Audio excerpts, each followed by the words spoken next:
സ്ലൈഡിൽ കാണുന്ന 14 കവികളെയും നമ്മൾ വ്യത്യസ്തമായി ചർച്ച ചെയ്യും. അതിനുശേഷം ഗദ്യസാഹിത്യത്തെക്കുറിച്ച് ചർച്ച ചെയ്യും. മഹ്മൂദ് സാമി അൽ ബാറൂദി അഖദൽ കറാ ബി മആഖിദിൽ അജ്ഫാനി വഹഫസ്സറ ബി അഇന്നത്തിൽ ഫുർസാനി എന്ന മനോഹരമായ കവിതയുടെ രചയിതാവാണ് മഹ്മൂദ് സാമി അൽ ബാറൂദി.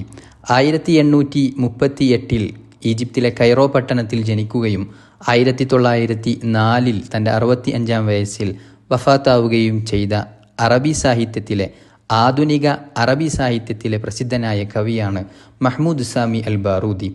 തൻ്റെ 7-ാം വയസ്സിൽ പിതാവിൻ്റെ മരണശേഷം മാതാവിൻ്റെ കീഴിലായിരുന്നു അദ്ദേഹത്തിൻ്റെ ജീവിതം.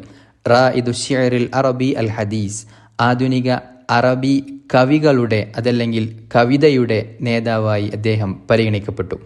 റാഇദു മദ്രസത്തിൽ ഇഹ്യ, അറബി ഭാഷയ്ക്ക് അറബി സാഹിത്യത്തിന് പുനർജന്മം നൽകിയവരുടെ നേതാവായി അദ്ദേഹം പരിഗണിക്കപ്പെട്ടു. സോഹിബു സൈഫി വൽ ഖലം, പേന കൊണ്ടും വാളുകൊണ്ടും യുദ്ധം ചെയ്യുന്ന ഒരാളായി അദ്ദേഹം ഗണിക്കപ്പെട്ടതുകൊണ്ട് സോഹിബു സൈഫി വൽ ഖലം എന്ന പേരിൽ അദ്ദേഹം പ്രസിദ്ധനായി. അൽ മദ്രസ അൽ ഹറബിയ 1854 ഈജിപ്തിലെ മിലിറ്ററി സ്കൂളിൽ നിന്ന് പഠനം പൂർത്തീകരിച്ച മഹ്മൂദ് സാമി അൽ ബാറൂദി ശേഷം കോൺസ്റ്റാന്റിനോപ്പിൾ, ഇംഗ്ലണ്ട്, ഫ്രാൻസ് തുടങ്ങിയ രാജ്യങ്ങളിൽ പോയി സൈനിക വിദ്യാഭ്യാസം നേടുകയും സൈനിക രൂപങ്ങൾ മനസ്സിലാക്കുകയും ചെയ്തു. കൊളോണിയൽ ശക്തികൾക്കെതിരെ ഈജിപ്തിലുണ്ടായ അസൗറ അൽ ഖുറാബിയ, അഹമ്മദ് ഖുറാബിയുടെ നേതൃത്വത്തിലുള്ള ഖുറാബി വിപ്ലവത്തിൽ ഒരു സൈന്യാധിപനായി മഹ്മൂദ് സാമി അൽ ബാറൂദി പങ്കെടുത്തിട്ടുണ്ടായിരുന്നു.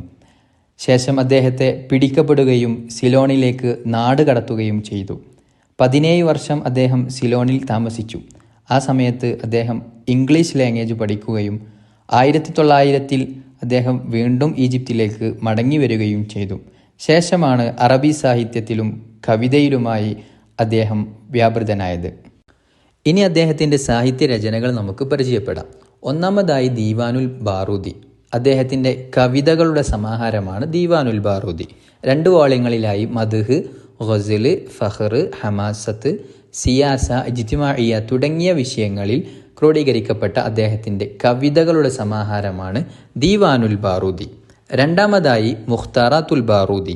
അദ്ദേഹം തന്നെ ക്രോഡീകരിച്ച ഒരു ഗ്രന്ഥമാണ്. അശ്ശുഅറാ ഉൽ മുവല്ലദൂൻ.